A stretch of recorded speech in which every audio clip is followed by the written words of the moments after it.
Hi, welcome to our Speaking of Women's Health series on menopause, a how-to survival guide video series. Today we welcome Dr. Margaret McKenzie of the Cleveland Clinic Center for Specialized Women's Health. And Dr. McKenzie is also the Associate Professor of Surgery at the Lerner College at Case Western Reserve University.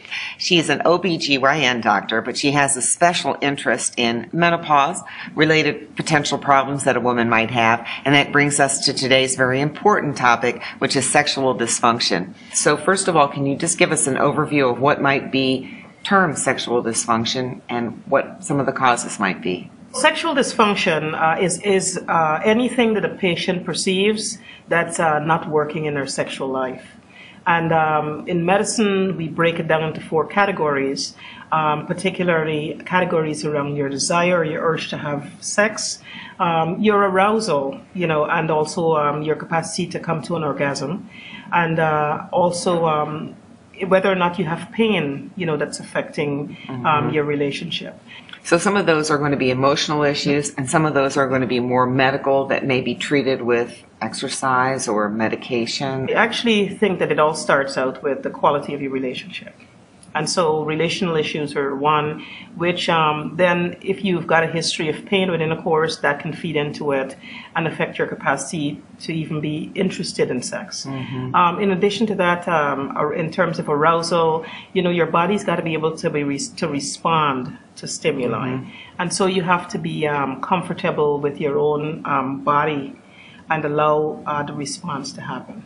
And what kind of options might a woman have to increase her sexual arousal or her performance or the problems that you've mentioned? When you're in the menopausal time of your life, it is very common because there's decreased blood supply to the area of the clitoris in particular. There is also less estrogen, and so things tend to be drier.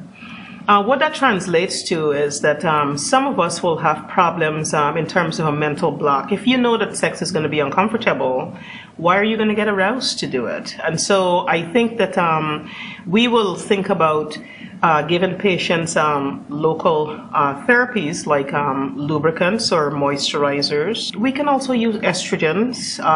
You can use them locally, or we can give them in the forms of pills or patches or creams so that it's more systemic. Are there any common misconceptions that you'd like to clear up about this subject? The number one misconception is that if you're having a problem with your sexuality, that you're not normal. And the bottom line is we're all different, and don't pigeonhole yourself into a particular group. Be very open with your doctor. Ask for help. If you're not with the right doctor, go find somebody you're comfortable with. And they can help you to tease out all aspects of this. And that's great information, not just for menopausal women, but for all women. So thank you very much. You're welcome. For more nationally leading insights on women's health from Cleveland Clinic doctors, please log on to speakingofwomenshealth.com. And while you're there, sign up for the Speaking of Women's Health e-newsletter. It's free, and it offers a lot more great advice and guidance.